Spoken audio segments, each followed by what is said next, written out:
Hello and welcome to this rather impromptu video reviewing two products from the excellent Geek Villain gaming mats. The two that we've got here are the somewhat unoriginally named Grass, and one of the later products from Geek Villain, the Sands of Time. I really wanted something for North Africa, Sicily, Italy, possibly Spain as well, and we're going to get these out now and have a look, and I will give you my impressions and hopefully a detailed view of what the product actually looks like, so please bear with me. So first off, let's have a look at the grass mat. So this has been set out in my garage in the original bag for probably the best part of 2 or 3 months, and I've literally just unpacked it and laid it out on the kitchen table. And I mean, I think the first thing to say is just how fantastically flat it lies. There are no particularly discernible crease marks, and I think with a bit of fettling can get that to lay perfectly flat. Now, one of the other things you may well have also noticed is the quality of the images on the mat. They really are excellent. I mean, this rocky texture that they've managed to create is really fantastic. The other thing that's also interesting is that this is one of the mats they describe as fleece. So it does have a very slight texture to it. Nothing that is particularly noticeable or particularly high, but it makes, I think you'll agree, an absolutely fantastic playing surface. Very nicely varied print. As I've already mentioned, some nice textures. And the other thing about these products that I really do like is let's quickly lift up one of the corners and stick some of these rather attractive coasters underneath.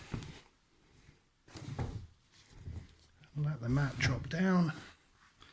This is probably not the best example, but what you see very quickly is that it lies very flat, and it's very easy to create terrain and undulations, and the mat itself lies very flat over any kind of hills you might choose to put underneath. So I bought these mats primarily as we move in from the garage into the house over the winter months, so that I could have a decent playing area on the kitchen table.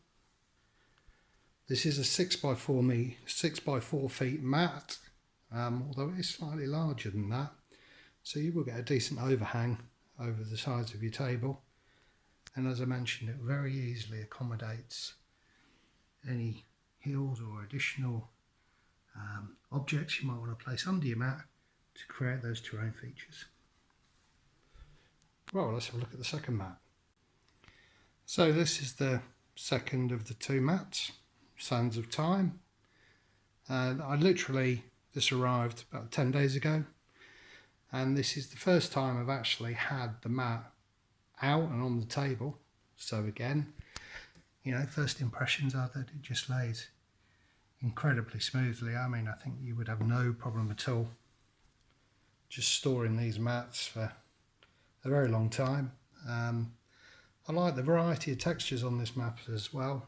I was really looking for a desert mat that I could get as much use out of as I possibly could. I didn't necessarily want something that was just a pure kind of virgin desert, but there's some nice textures on here. I mean, I think you've got the impression of what might be gullies, things that might be kind of scrub, undergrowth. So I really think that this is going to be suitable for the whole of my North Africa campaign, really, and up then into Sicily and certainly southern Italy. Again, lays very well. and accommodates texture and undulation without any real problems at all. These really are excellent products from Geek Villain. They are available on the firepower.com, firepowergaming.com website, where we carry their full range. But for my own use, I'm really chuffed. I think they're excellent products, and it certainly saves me having to redo my gaming table to give me a desert tabletop. Thank you very much. Take care. Bye bye.